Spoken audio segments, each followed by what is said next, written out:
Well, welcome everyone. Exciting times. Season's right around the corner. We're looking forward to getting started.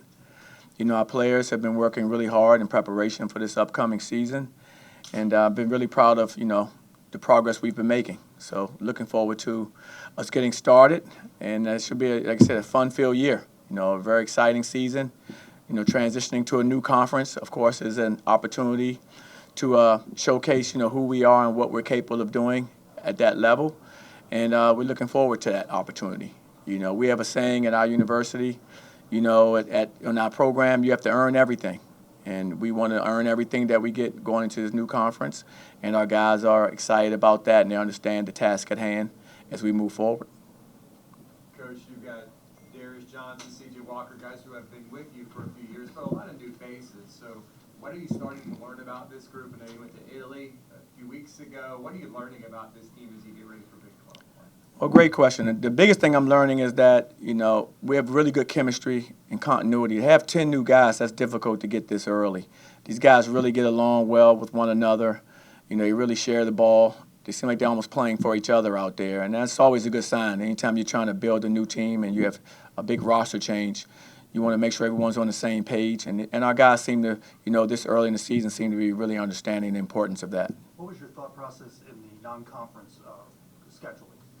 Our thought process, this will be the first time in school history, I think, that we're not leaving the state in our non-conference schedule. But going to the Big 12, and the conference games that we'll have on a nightly basis, we wanted to make sure we reflected that in the preseason from the standpoint we have some really good games early on. We have some games throughout conference play, a preseason that'll be very good for us. But we have a mixture of games. As you know, right now in college athletics, there are no bad teams. Everybody's good. Everybody's capable of beating everyone. So I think the teams that we chose to play this preseason all are capable of beating us if we don't come out and play well. And that's what you want to have. You want to have great competition. And, of course, we have some staples in there. We're playing Miami again. Of course, this year we're playing Ole Miss again this year as well. So we have some games that we've played, home and home series with as well. But every team that we will face will be challenging, and we're going to have to bring our A game if we expect to be successful.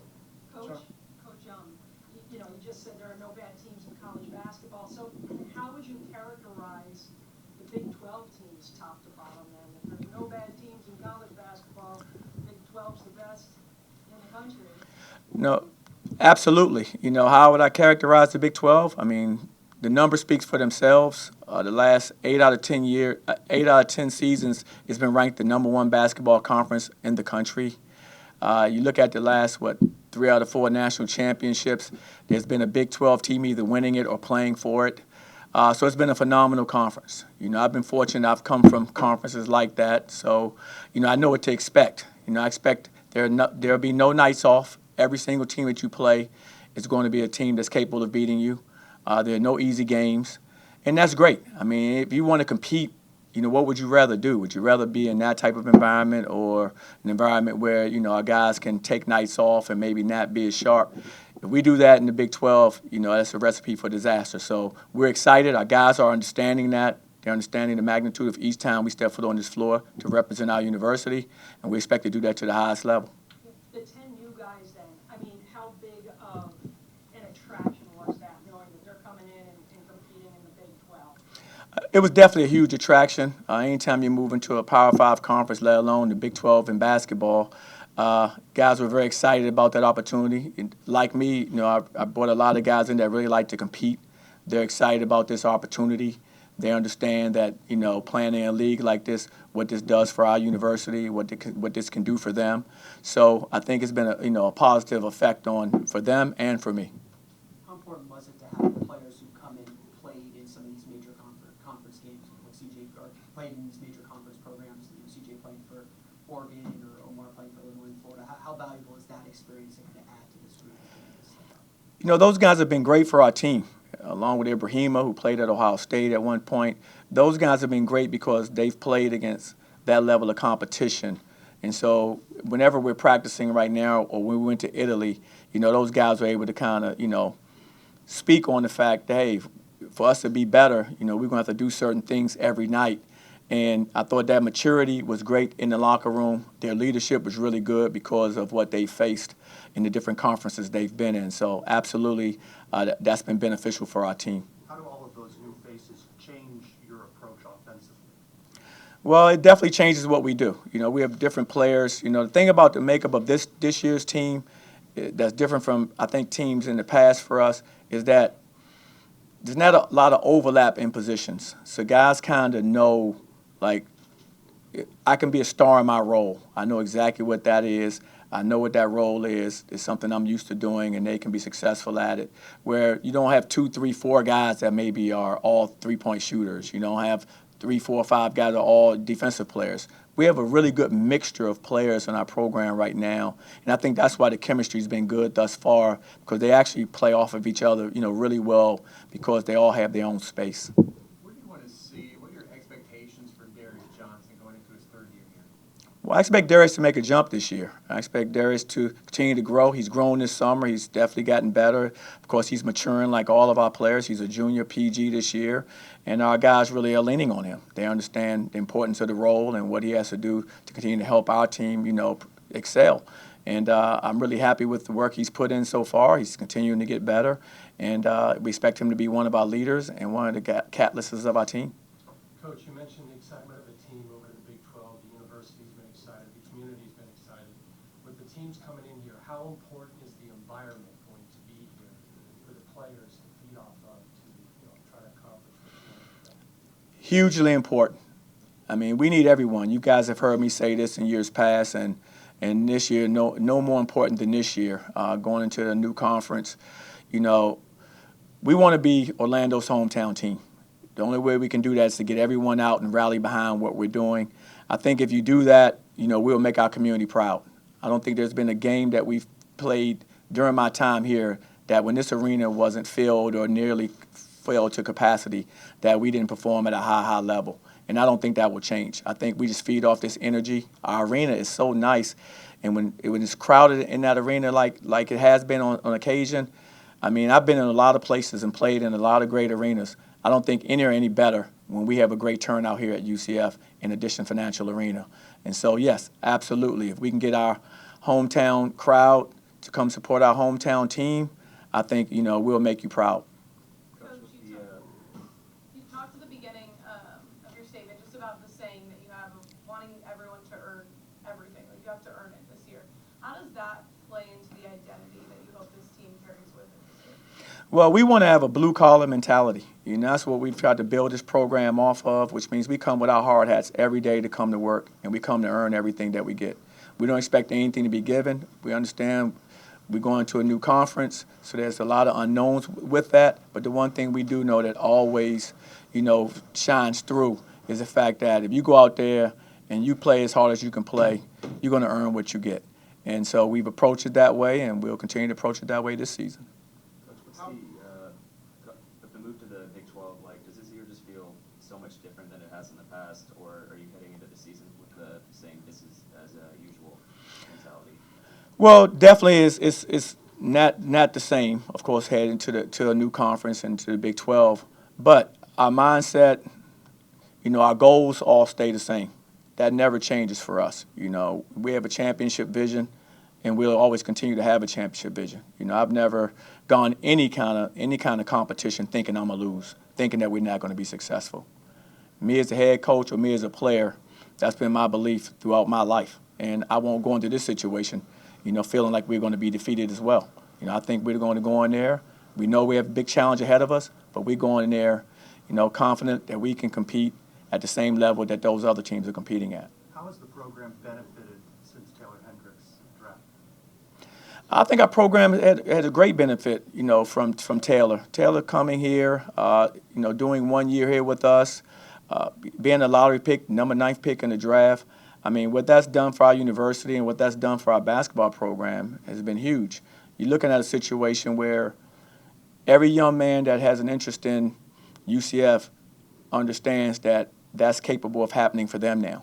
Not because I say it, but because it was done. It's one thing we're saying that's capable, but it's another thing to actually have someone that was in the locker room to accomplish it. So it just gives us immediate credibility now when we go out, of course, going to the Big 12 with that moniker, having a player like Taylor Hendricks, get drafted in the lottery, all of those things just gives us momentum in what we're trying to accomplish and what we're trying to build into our program. Johnny, you guys went to Italy. Obviously, you talked about chemistry and how important that is. What was that trip like for you guys and that idea of building chemistry and getting these guys maybe to go to a different country and experience that for themselves for the first time and doing it together as a group? It was very important because, first of all, only 3 of my players, I have 17 players on the team, and only 3 of them have ever been out of the country. So for all of our players to get out and culturally and have that experience was great. I think they came back so appreciative and so grateful for that experience. While we were over there, of course, playing against that international competition, you're playing against men. So we were able to play against guys that had a lot more experience than our players. So I think we learned a lot from that, sharing that experience with them. And for all of our new players, not all of them went with us because some of them didn't come after we got back. But for the ones that did go with us, it was great because we got a chance to get a feel for who they are under fire in competition. And we got a chance to see which combinations, which players work well together. So there were some things we were able to kind of find because of that experience over there. So I thought it was valuable. I'm glad we were fortunate that we were able to go, and I think we'll benefit from it. You only had C.J. Walker for a couple of games last year. What was the impact of not having him, and what do you expect from him this season? Well, we miss C.J. Not having C.J., of course, I hate to look back, but it hurt, not having an experienced player on the front line that's capable of helping you. And so him healthy now, he's playing well. He's been working hard all summer and rehabbing, getting himself prepared. He's having a really good, fall right now as well. And so I'm excited to see him out there and really for him to be just get back out there and do what he loves to do in front of his fans and support us, to get out there in front of UCF and like I said, just continue to work hard for us all. Actually, these next few weeks are going to be about finalizing a lineup and a rotation. What are some battles that are standing out to you? What do you kind of want to see from the guys here before you get to the opening night? Well, we're still competing, inter-squad scrimmages. We have 2 more closed-door scrimmages as well. So for us, it's just more to make sure that, some of the new guys that just came after we got back from Italy, incorporating those guys because they haven't had a real good shot at, working with us because they weren't here this summer.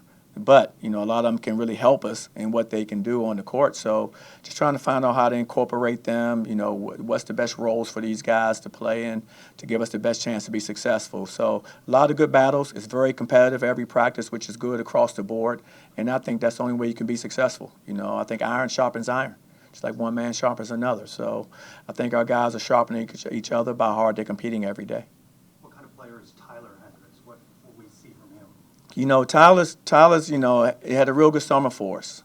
He got a little banged up, so he's missed the last couple weeks of practice. But he'll be back, I think, this Thursday. So tomorrow will be at his first practice back. But he's practicing really well, playing hard. He's a good shooter of the basketball from behind the arc. He gets to the basket, makes the right basketball play, defends and rebounds at a high level. And so those are things that you want to see on the floor. He defends at a high level, he rebounds at a high level, and he's capable of making open shots. So just looking forward to him getting back tomorrow, get his legs back under him because he's missed, like I said, around 10 days to 2 weeks now. But excited to have him back and continue to watch his growth. Who have been maybe your top performers that did well in Italy that have carried things over into practice? Well, Tyler was one of those players. He said we got hurt right when practice started, so that's been a little bit of a setback for him. But he'll be fine. He'll be back tomorrow. I thought Darius played well for us over there, ran the point for us. Made guys better. Knocked down shots. I think he shot maybe 40%, maybe 40% from 3 over there. Did well for us. I think, a few other guys. Jalen Sellers played real well for us over there. Really good shooter. Career 40+% three-point shooter in college. So he gives us, a guy that can knock down shots. He did well. Shamari Allen did well for us, just as a leader running our team as far as, a veteran who really understands, how to get the most out of our guys from a standpoint of leadership. I thought he was really good for us over there. And then Omar Payne, I thought he did a great job for us on the interior. Really did a good job of defending the basket for us as well as finishing around the basket offensively. He was good for us. And like we said before, C.J. Walker. I thought C.J. having him back, you just see a huge difference. The first game over there, he was, you could tell he had been missing all of that time, and it showed in the first game.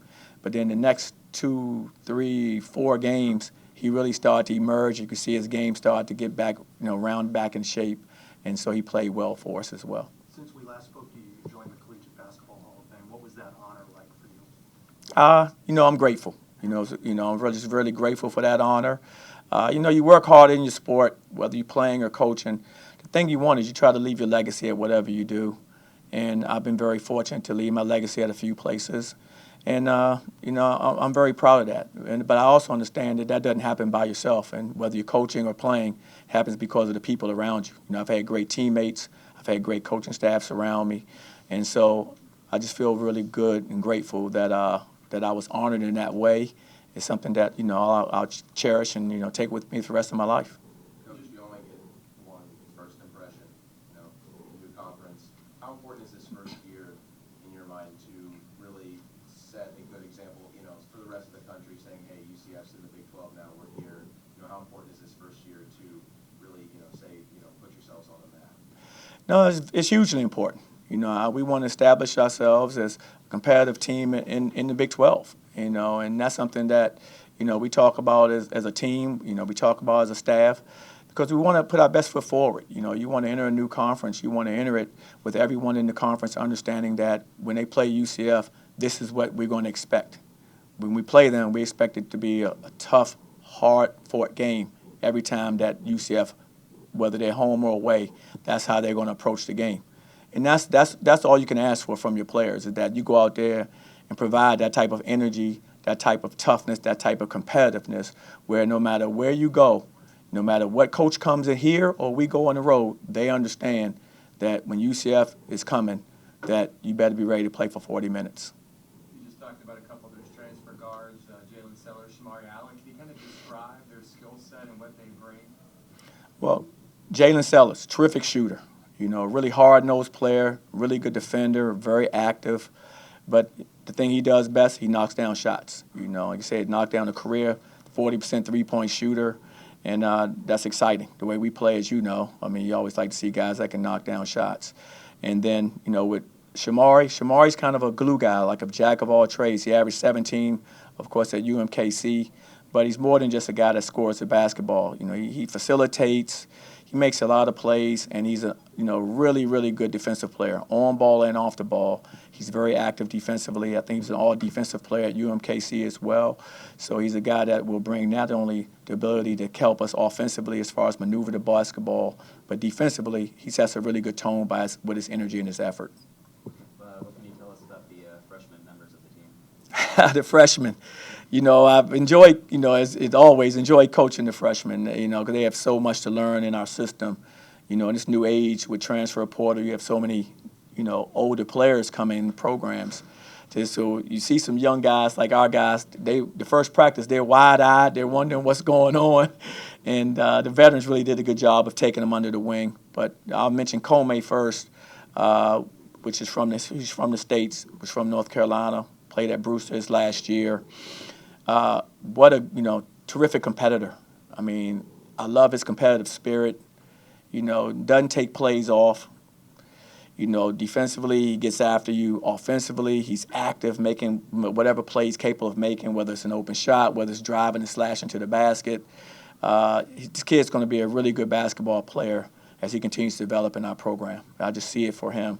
He has a lot of talent. Niels, a young man from Germany, point guard, about 6'3", 6'4", point guard, real heady player, played for one of the professional level teams overseas, so those kids come with a lot of experience of playing professionally. They say good head on his shoulders, hits timely shots, hits timely big shots, threes. He gets to the basket, he's easy to play with, he facilitates, he finds guys. He really spreads the ball around to his teammates really, really well. I think he's going to be terrific as he continues to improve and continue to grow in our system as well. And then there's Mentos. Mentos, from Lithuania. What a player. He's a shooter, scorer. I don't think he's met a shot he hadn't liked. When he gets off the bus, he's shooting the basketball. And so I really, really have enjoyed coaching him, teaching him some of the things that we do over here in the States. But the one thing I don't have to teach him is shoot the basketball When he's open, he's going to shoot it, and probably when he's not open, he's going to shoot it. He's a very aggressive player offensively, but a player, again, he's still learning and growing. He didn't get with us until around, after, right when we started school. So he wasn't with us over in Italy. So he's playing a little catch up right now physically because he didn't train with us all summer. But I like his skill set. I love his, his feel for the game. He loves the game. What do you hope to see from Omar Payne? I take it that's probably a player you've known for a long time. I think I remember you recruiting him out of high school. I know he's been to a few different schools since then, but this is a big year for him to kind of realize his potential. What are you hoping to see from him? One, I'm hoping to see some leadership from him, which he's bringing. He's been terrific for us. He's a very mature player. Then I'm looking for a player that, protects our paint. At that position, especially the caliber teams we're playing, we need someone that can protect our paint on the back line, and he's doing that for us right now. He's working hard at that. And then a capable scorer around the basket. When he does have opportunities to score, I want to see a guy that can finish around the basket. And everything I'm mentioning about him, he's doing. He's having a good preseason for us, and I can see him continue to even get better as he can continue to learn our system. Coach, Ibrahim Diallo, 7 foot tall. How do you expect this size to change the game? 7 feet, 250. Again, very similar to Omar. Those two guys are similar in regards to rim protection. I mean, he's a good shot blocker. He averaged probably over 2 shot blocks a game, or right around almost 2 shot blocks a game. Very active around the rim.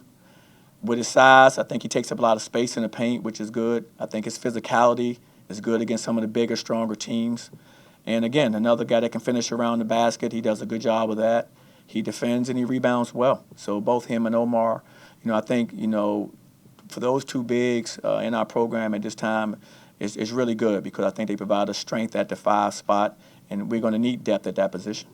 How different of a coach are you today, considering the differences in college basketball today? You mentioned the transfer portal. Every school's dealing, it seems like, with roster turnover compared to when you started coaching and players stuck around a little longer. How have you had to adapt? How much have you adapted? How are you different? Well, it's definitely different. I mean, from when I started coaching, you're talking 25, 26 years ago, to now, it's night and day. But the thing that stays the same are the young people that we coach. They still are the same. And for me, it's just trying to maximize who they are, try to get the most out of them, try to have them understand that, we're all in this together. I want to see them maximize everything they can do on this court and off this court, to be quite frank. My mission is twofold. It's to see them be successful and our program to be successful, but I want to see them be successful when they leave here too. And so we're teaching life skills, and that's not going to change. And our guys have still embraced that, the players we coach. And so the biggest change for me is I played professionally for almost a decade. So it almost reminds me of a little bit of playing like professional NBA or the G League, where, now your roster's turning over so much. Like in the last few years, my roster's turned over so much. And it's due just the nature of where we are now. I mean, the previous 14 years of me being a head coach, or 13 years as a head coach, I think I may have had 3 guys leave my program that were underclassmen in that period of time that were underclassmen. Now, we've had grad transfers leave, but a freshman, sophomore, junior, that never happened.